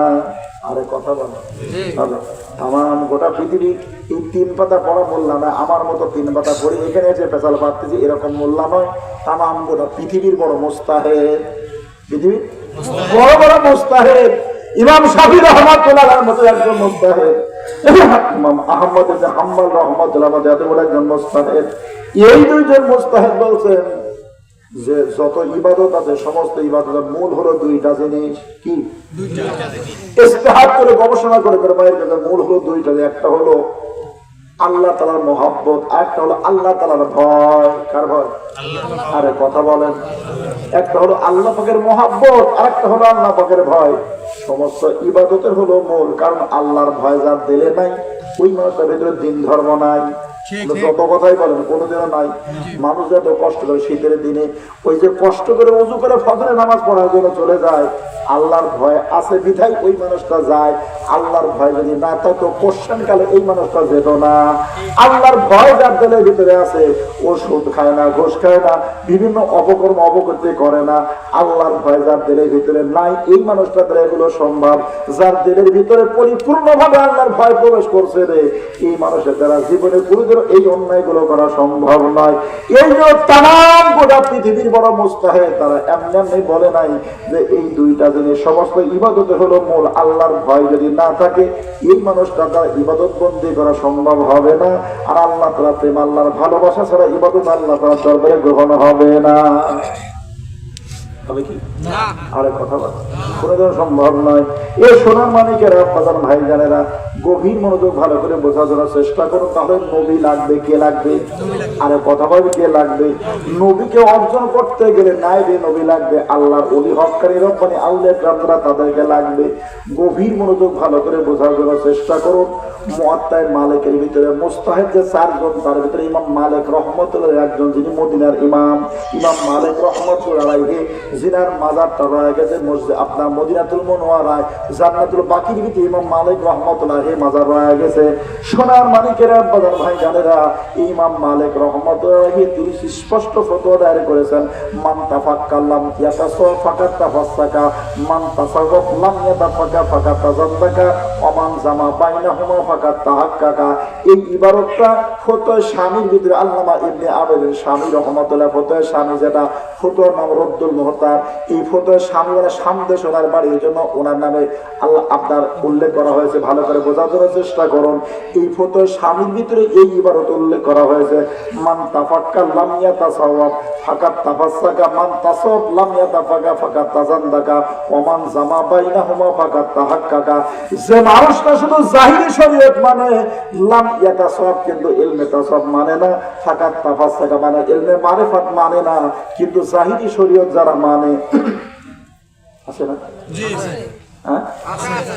তো এসব দরকার নাই, বলনা না ব্যবসা। জি জি বল। হ্যাঁ যে যা বললাম, যে যে যেমন বোঝে সে তেমন বলতেছে, সে তার বিষয়। আমি ফতোয়ার কথা বলতেছি। কার কথা? ফতোয়া। বিশ্ববিখ্যাত ফতোয়ার কিতাব ফতোয়া স্বামী আল্লাহ ইবনে স্বামী রাহমাতুল্লাহ আলাইহি, উনি তার কিতাবে ইবারত উল্লেখ করেছেন। মুয়াত্তা মালিকের ভিতরে একই বলতে আছে, মান তাফাক্কালা ইয়াতাসা ফাকাত তাফাসসাকা। যত বড় আল্লাহ হোক না কেন মানুষটা হলো ফাসে, ওই মানুষটা ফাসে। মানে কি ফাসে? মান তাসাওয়াব লাম ইয়াতাফাক্কা, শুধু মারিফাত করে লাম ইয়াতাফাক্কা, কিন্তু শরীয়তের ধারণা ফাকাত তাজাদ্দাকা, ওই মানুষটা হলো জিন্দিক। মানুষটা কি জিন্দিক। ওমান জামা বাইনাহুমা ফাকাত তাহাক্কাকা, যার ভিতরে দুইটাই আছে। কয়টা? শরীয়ত আছে, মারিফাতও আছে। কয়টা আছে? দুইটাই যার ভিতরে থাকা তাহাক্কাকা, উনি হলো মুহাক্কিক। উনি কি? এই মানুষ হলো হক্কের, উনি হলো রব্বানী। এই মানুষ হলো প্রকৃত নায়েবে নবী রে। কারণ নায়েবে নবী সম্পর্কে আল্লাহ রাব্বুল আলামিন কোরআনুল কারীমের ভিতরে সুন্দর করে ঘোষণা করে জানাই দিয়েছেন। কোরআনুল কারীমে আল্লাহ তাআলা আলেমদের ব্যাপারে ঘোষণা করে ইন্নামা ইয়াখশাল্লাহা মিন ইবাদিহিল উলামা। আমার আল্লাহ বলে নিশ্চয় আমার আলেম সম্প্রদায় আমি আল্লাহ তাআলাকে বেশি ভয় করে। কার ঘোষণা? আল্লাহর ঘোষণা। হ্যাঁ, আল্লাহর ঘোষণা। আল্লাহ পাকের আয়াত দ্বারা বোঝা যায় আমার আল্লাহ তাআলাকে যে দিলের থেকে বেশি ভয় করে সেই হলো বড় আলেম। আর আমরা মনে করি ডিগ্রি যার বড় আছে সে বড় আলেম। আমরা তাই মনে করি না? আমাদের ফতোয়া হলো ডিগ্রি যার বড় আছে, সার্টিফিকেট যার বেশি আছে উনি বড় স্কলার। কি কর? আল্লাহ পাকের ফতোয়া তা নয়। আমার আল্লাহ তাআলার ফতোয়া হলো নিশ্চয় আমার আলেম সম্প্রদায় আমি আল্লাহ তাআলাকে বেশি ভয় করে। যার দিলের ভিতরে আল্লাহ তাআলার ভয় বেশি আছে, আল্লাহ পাকের ফতোয়া হলো ওই মানুষটা হলো আলেম। কি এই আয়াতের তাফসীর আলোচনা করতে গিয়ে একটা দুইটা নয়, কোরআনুল কারীমের এক একটা আয়াতের স্বাভাবিক তাফসীর ৬০,০০০ করে। কয় হাজার? অস্বাভাবিক তাফসীর কত হতে পারে আমার আল্লাহ তাআলাই ভালো জানেন। মানুষ যারা অস্বাভাবিক তাদের তাফসীর গুলো অস্বাভাবিক, মানুষ যারা স্বাভাবিক তাদের তাফসীর গুলো স্বাভাবিক। বলবেন হুজুর কথাটা কোথায় আছে? বলে হকিকতে মুহাম্মদে মিলাদে আহমদী কিতাবের নাম, কিতাব লিখেছেন ডক্টর বেশারাতুল্লাহ। এই কিতাবের ভিতরে তাফসীর সম্পর্কে আলোচনা করতে গিয়ে কিতাবের মুসান্নিফ আলোচনা করতেছেন আল্লাহ পাকের কালামে এত বড় মহাসমুদ্র যার এক একটা আয়াতের স্বাভাবিক তাফসীর হয় ৬০,০০০ করে। আর স্বাভাবিক শব্দ যেখানে ব্যবহার করা হয় তার বিপরীতে অস্বাভাবিক শব্দ রয়ে যায়। যারা পাগল ছাগল না তারা তা সকলেই তা বোঝে, আর যারা পাগল ছাগল তাদের দ্বারা এটা বোঝা সম্ভব নয়। স্বাভাবিক জ্ঞান সম্পন্ন যারা তারা বুঝবে। যেহেতু স্বাভাবিক শব্দ ব্যবহার করা হয়েছে তাহলে অবশ্যই অস্বাভাবিক শব্দ তার বিপরীতে আছে। কি কথা? প্রশ্ন তার অস্বাভাবিক তাফসীর হয় কিনা বলে হাঁটা হয়, বলে সেটা কেমন? তারা মানুষ যারা অস্বাভাবিক তাদের তাফসীর গুলো অস্বাভাবিক। বলে মানুষও কি অস্বাভাবিক হয়? বলে হ্যাঁ। তাফসীরুল রুহুল মানির ভিতরে একটা দুইটা ২৭টা স্তর বর্ণনা করা হয়েছে মানুষের। কয়টা? এই ২৭টার ভিতরে ২৪ থেকে ২৭ পর্যন্ত এই ৪টা একই ব্যক্তি ছিলা হলেন রহমাতাল লিল আলামিন নবী মুহাম্মদের পাগল ভরা নবী। আমার নবী হলো ৪টা, শেষের ৪টা হলো আমার নবী। সুবহানাল্লাহ। ২৭টা স্তরের সর্বশেষ ৪টা স্তর, এই ৪টা স্তর হলো আমার নবীর আমার নবীর আমার নবী। কোন নবী? আমাদের নবী। একটা হলো খাতামুন নবীন ২৪ নম্বর। কি? খাতামুন নবীন। তারপরে হলো আপনার রহমাতুল আলামিন নবী, এরপর হাবিবুল্লাহ নবী, এরপরে হলো মোস্তফা নবী। ২৭ নম্বর স্তর হলো মোস্তফা। এর সাথে উপরে আর কোনো স্তর নাই। আমার নবীর সবচাইতে যেটা বড় লোক বড় স্তর সেটা হলো মোস্তফা নবী। আল্লামা আপনার তাফসীরে রুহুল মানির ভিতরে সুন্দর করে সেখানে আলোচনা করা হয়েছে। সোনার মানিকের প্রধান ভাই যারা, এটা হলো ২৪ থেকে ২৭ পর্যন্ত এই ৪টা হলো আমার নবীর আমার নবীর। এরপরে নিচের দিকে একেবারে নিচের দিকে আছে। গভীর মনোযোগ ভালো করে বোঝার জন্য চেষ্টা করুন। বলে মানুষও কি অস্বাভাবিক হয়? বলে হ্যাঁ। জালালউদ্দিন রুমি রহমাতুল্লাহ বলেন যারা হালে পোক্তা মানুষ এই মানুষগুলো অস্বাভাবিক, তারা স্বাভাবিক নয়। তারা কি? এই জন্য ফার্সি দুইটা শব্দ ব্যবহার করেছেন জালালউদ্দিন রুমি রহমাতুল্লাহ বলেন শের আর শির। ফার্সিতে শের এবং শির দেখতে হুবহু একই রকম দুইটা শের শব্দ দেখা যায়, কিন্তু শের আর শির, শের মানে হলো বাঘ আর শির শব্দের অর্থ হলো দুধ। দুধ আর বাকি একরকম। জালালউদ্দিন রুমি রহমাতুল্লাহ বলেন এই দুইটা শব্দ বাহিরের দৃষ্টিতে দেখতে যেমন এক, কিন্তু অন্তর্নিহিত দৃষ্টিতে একটা দুধ একটা বাঘ।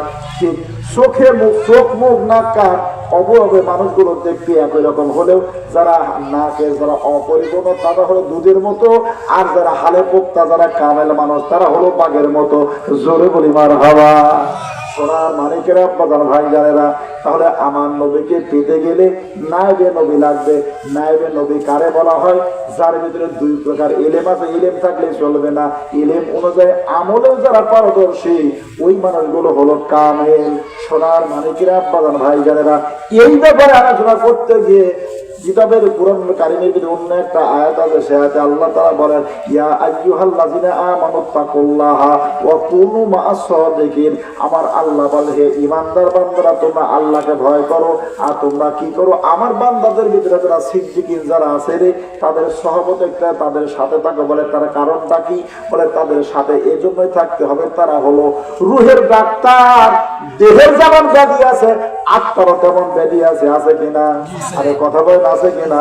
দেহের চিকিৎসার জন্য যেমন বিভিন্ন জায়গায় যেতে হয়, বিভিন্ন ডাক্তারের চিকিৎসা করতে হয়, আত্মার যে রোগ আছে, এই রোগের চিকিৎসা করো পৃথিবীর জন্য পয়গম্বররা পর্দা করবে নায়েবে নবী যারা আছে রে, আমার আল্লাহ রাব্বুল আলামিন সুন্দর করে ঘোষণা করে জানাই দিয়েছেন, এই আমার বান্দারা তোমরা শোনো, আমার বান্দাদের ভিতরে যারা সিদ্দিকিন যারা পৌঁছে গেছে রে, তারা হলো এই রোগের ডাক্তার। জোরে বলি মারহাবা।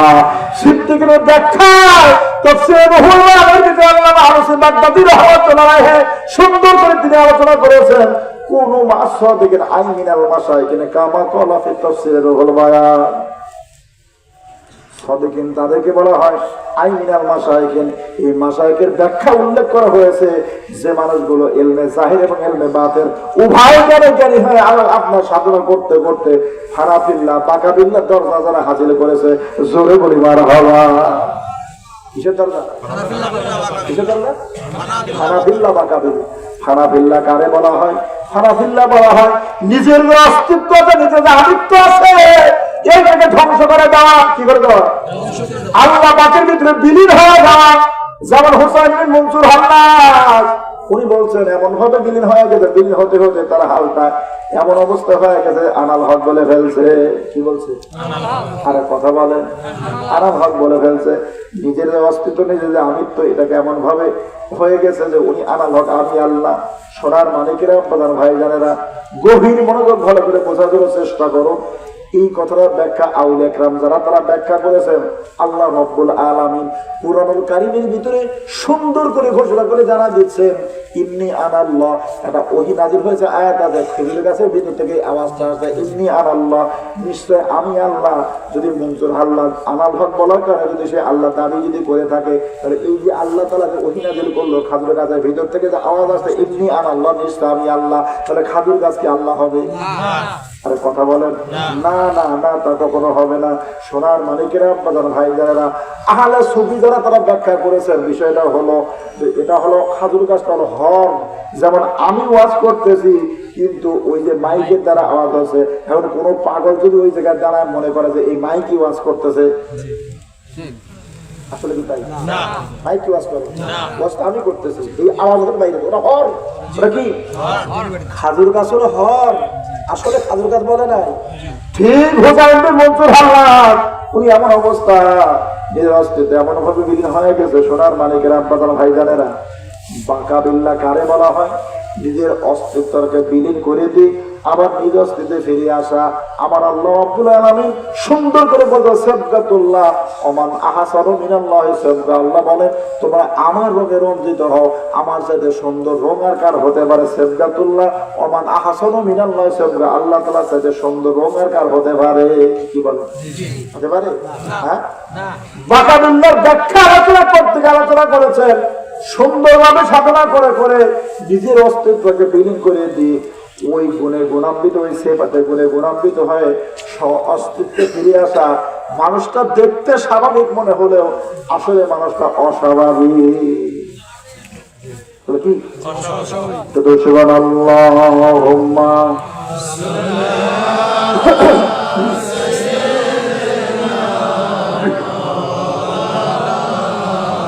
وعلى آل سيدنا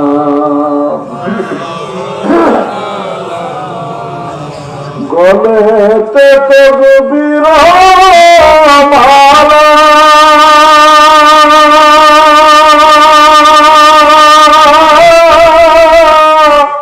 কে চলে ওই কামনেওয়ালা রে,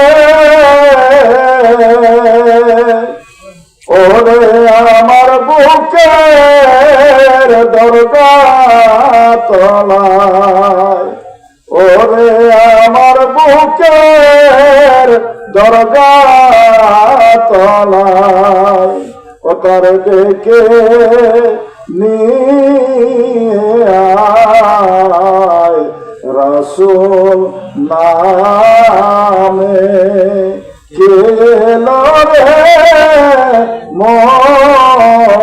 মদিনায় রাসূল নামে আল্লাহুম্মা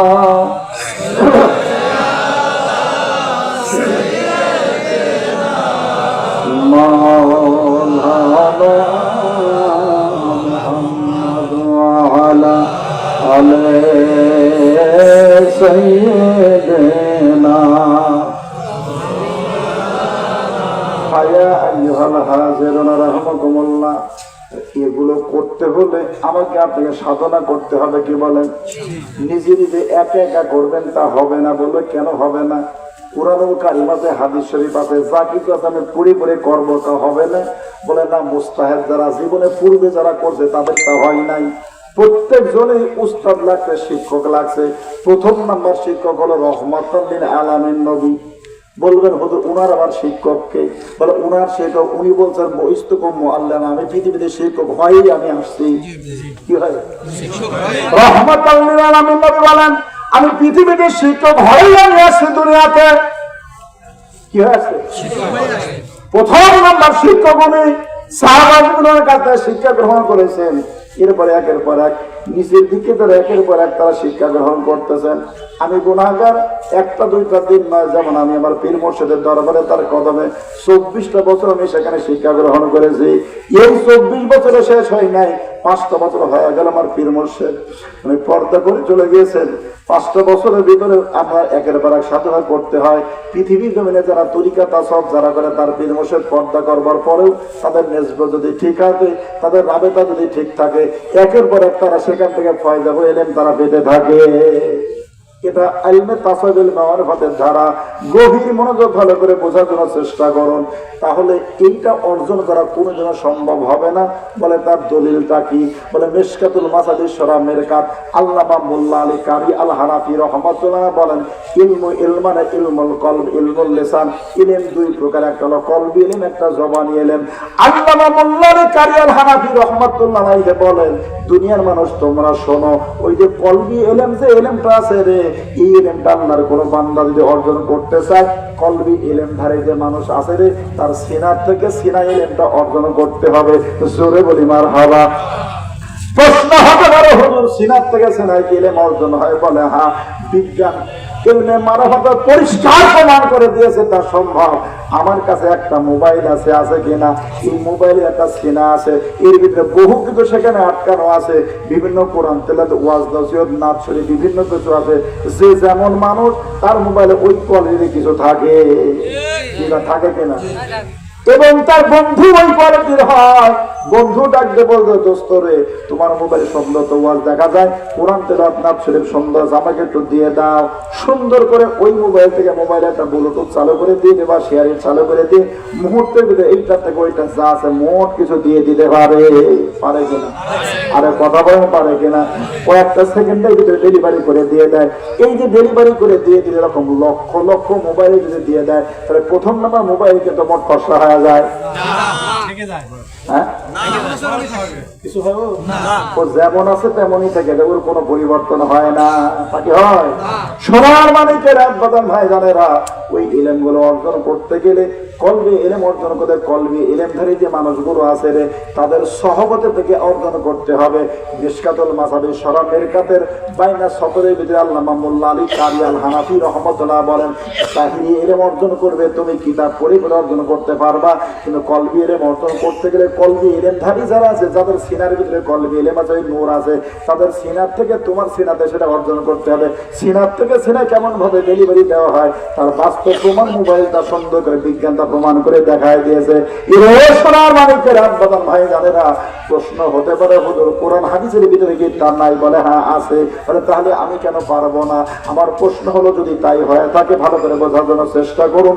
যদি তাই হয়ে থাকে তাহলে দুধের ভিতরে যে ঘি আছে সকলেই জানে, তাহলে যে খুশি সেই কেন ঘি বাহির করতে পারে না? আরে কি আরে কথা পারে? অসম্ভব। প্রত্যেকটা বিষয়ের একটা প্রক্রিয়া আছে, নিয়ম নীতি আছে। যেমন ডিমের ভিতরে যে বাচ্চা আছে সকলেই তা জানে। কোটি কোটি ডিম যদি ভাঙা হয়, কারো বাপের ক্ষমতা নাই যে একটা বাচ্চা দেখা দেয়, পারবে কি? অথচ ডিমের ভিতরে যে বাচ্চা আছে কতটা মিথ্যা না সত্য, কতটা সত্য বলে। তাহলে কেমনি করে বলে এই ডিমটাকে নির্দিষ্ট প্রক্রিয়া তাও দিতে হয়, তাও দেওয়ার কিন্তু টাইম আছে, সময় আছে। এই টাইম সময় যখন পার হয়ে যায়, ওই ডিমের ভিতর থেকে সুন্দর একটা বাচ্চা বাইর আসে, কথাও সঠিক। আবার হাজার হাজার ডিম যদি ভেঙে চুরমার করে দেওয়া হয়, তার ভিতর থেকে একটা বাচ্চাও দেখানো সম্ভব নয়, এই কথাও তো সঠিক। কি বল সঠিক না? হ্যাঁ সঠিক না? সঠিক। এই জন্য আমাকে আমরা কি করতে হবে? শিক্ষক লাগবে। আরো কথা বলে শিক্ষক শুধু হলেই হবে না, সেখানে বাদ গ্রহণ করে আমাকে সাধনা করতে হবে, তাছাড়া কোনো দিনে এর অর্জন করা সম্ভব হবে না। কি বলেন? হ্যাঁ হবে কি? অমৃত মেঘের বাড়ি শুধু কথায় কি মেলে শতক স্বভাব না হলে, যত স্বভাব না হলে কি কথা? হ্যাঁ অমৃত মেঘের বাড়ি কি কথায় মিলবে?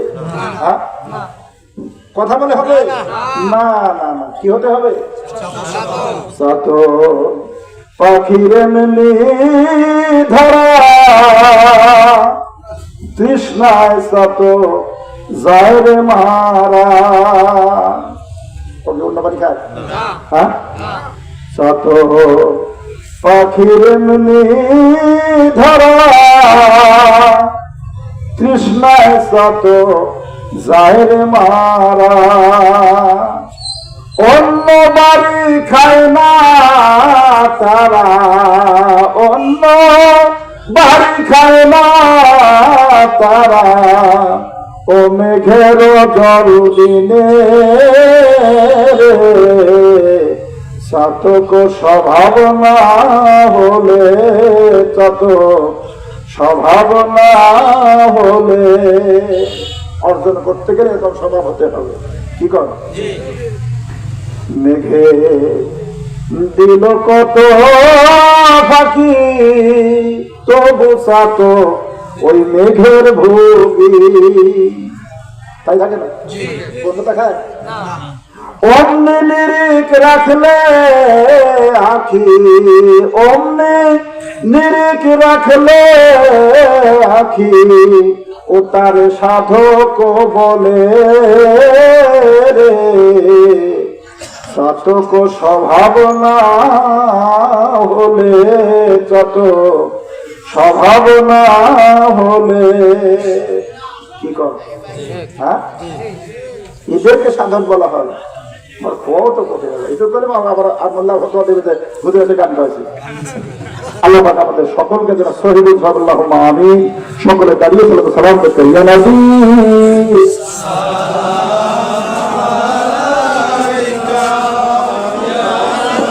সকলে কাতার হয়ে যান, সকলে কাতার হয়ে যান। ইয়া হাবিব সালাম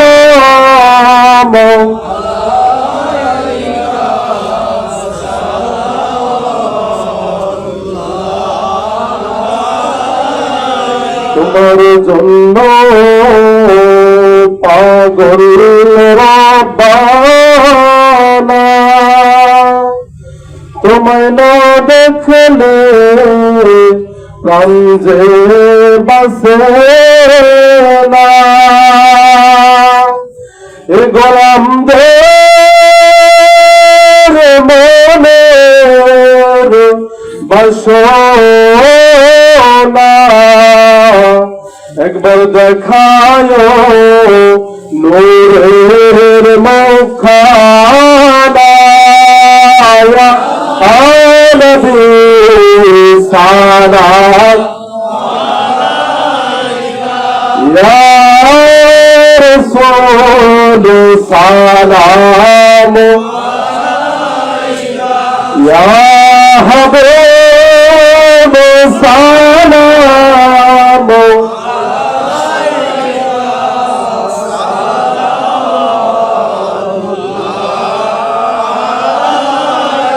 আপনি যে নূরেতে পয়দা, সেই নূরে তামাম জগত পয়দা। আপনি যে কাবা রোকাবা, নদিয়া শেখদের গলা রোমালা, নবী সালাম ইয়া রাসূল সালাম ইয়া হাবিব সালাম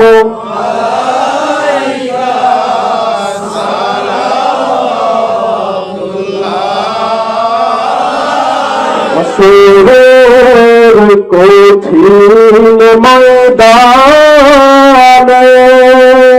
রসূল আমার বারবার বলিবে, কান্দিসে না উম্মত রে আমার, আমি যাইতেছি মাবুদের দরবার, ইয়া নবী সালাম ইয়া রাসূল সালাম ইয়া হাবিব সালাম আলাইকা সালাওয়াতুল্লাহ।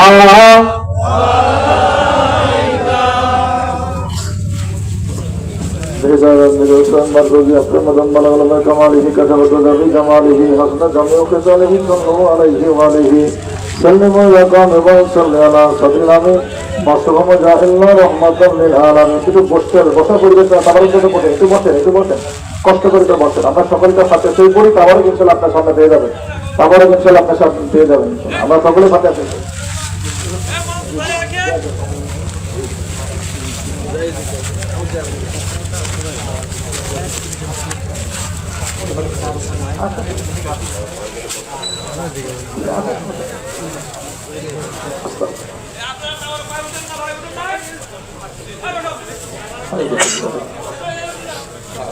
তাহলে সেখানে তো দোয়াটাই তো করেন, আপনার নিজেরও তো আপনার সাথে মারা গেছে।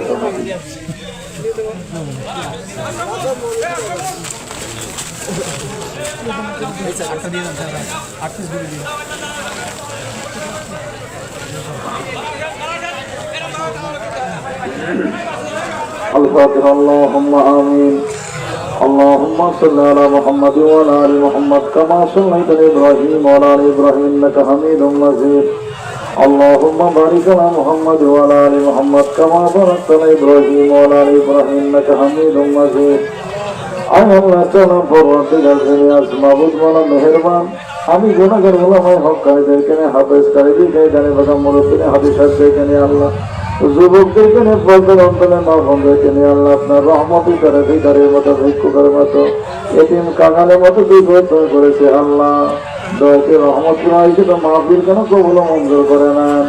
হাজিয়াতান তৌফান অগ্রনা কানম দত্তরে মদিনা চললে আমি না শাহে মদিনা নূরে মুজাসসাম সাহেবে কওনাইন সাহেবে সাকালাইন আশরাফুল আম্বিয়া হযরত আহমদ মুস্তাফা মুহাম্মদ মুস্তাফা সাল্লাল্লাহু আলাইহি ওয়াসাল্লামের কদম মোবারক হাদিয়া করা পৌঁছা দেন।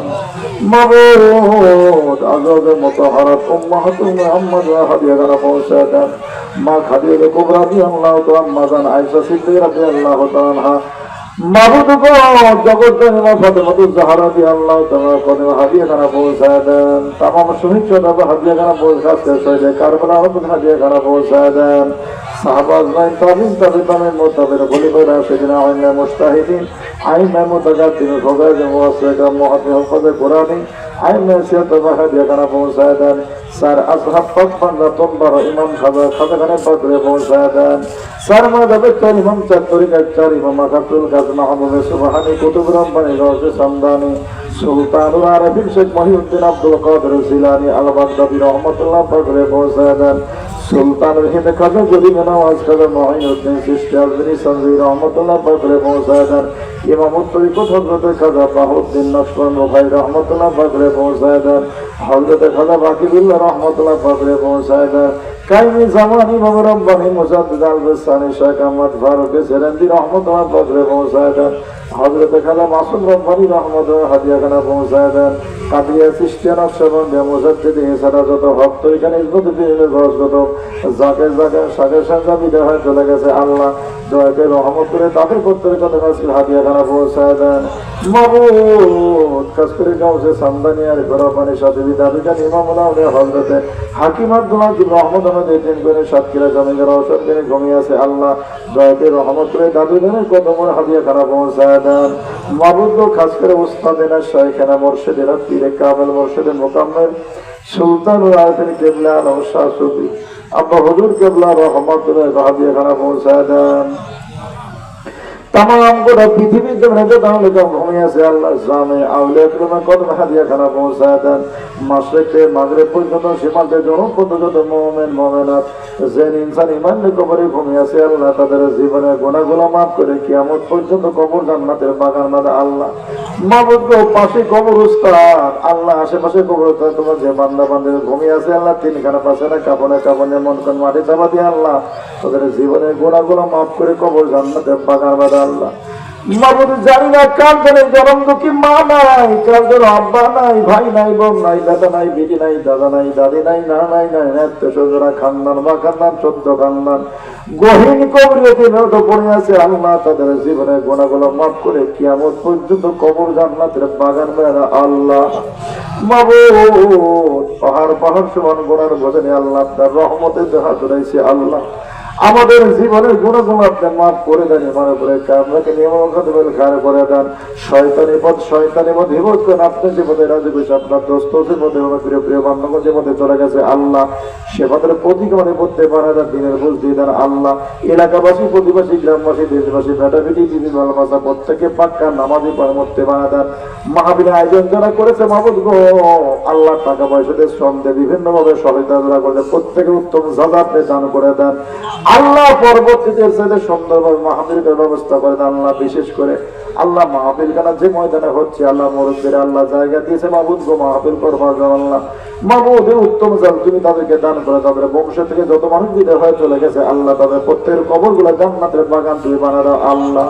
মাহবুদ গো দোয়া চেয়েছে মাওলা তোমার বান্দা করে আল্লাহ কিছুদিন পূর্বে বিদায় হয়ে চলে গেছে আল্লাহ দয়া করে রহমত করে তোমার বান্দার জীবনের গুনাহগুলো তুমি মাফ করে দাও। হাতের পায়ের চোখের মুখে নাকের কানে জানা অজানা শিরক বেদাত সুবিরা গ্রস্ত গুনাহগুলো মাফ করে তুমি তোমার বান্দার কবরখানা তুমি জান্নাতের বাগান তুমি বানা দাও আল্লাহ। মাহবুদ গো প্রত্যেকটা মানুষকে মারিফত বোঝা তৌফিক তুমি দান করে দাও। এলাকার মানুষদেরকে আল্লাহ সঠিক সহি বুঝ তুমি দান করে সিরাতাল মুস্তাকিম তৌফিক দান করে আল্লাহ। আমাদের প্রত্যেক জীবনের শেষ মুহূর্ত পর্যন্ত দান কান্দে ঘাটে তৌফিক দান করে আল্লাহ। মাহবুদ গো আওলাদে মুর্শিদকে রহমত নাযিল করে দেন। আওলাদে দাদা হুজুরকে রহমত বরকত নাযিল করে দেন আল্লাহ। মাহবুদ আমার প্রিয় মুর্শিদের মাঝার মুবারক কান্নার দ্বারা ভরে দেন না সম্মান ইজ্জত আজমত আপনাদের পরিকরি বৃদ্ধি বানা কামালতের দরজা বাড়া দেন আল্লাহ।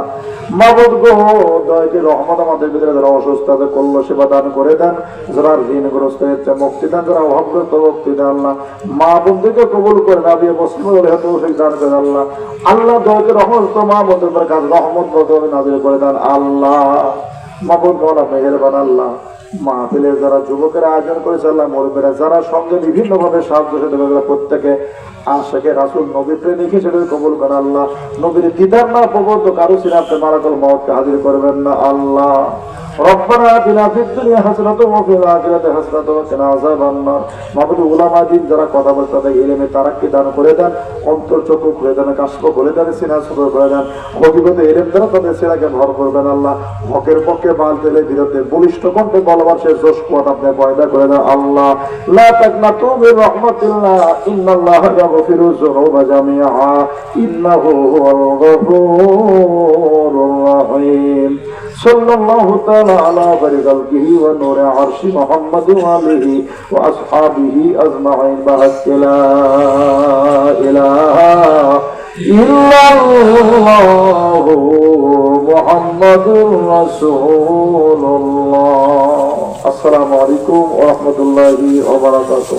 আগামী সোমবার আমাদের পীরবাজার মাহফিল কালিকাপুর খানকাতের, আগামী সোমবার কালিকাপুর খানকাতের আমাদের মাহফিল আছে, ইনশাআল্লাহ আপনারা সেখানে যাবেন। আগামী সোমবার কালিকাপুর খানকাতের মাহফিল ইনশাআল্লাহ যাবেন।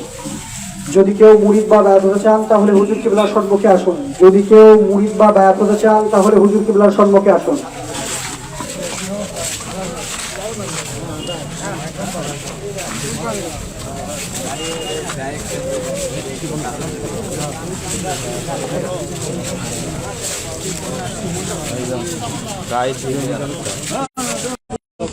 যাবে না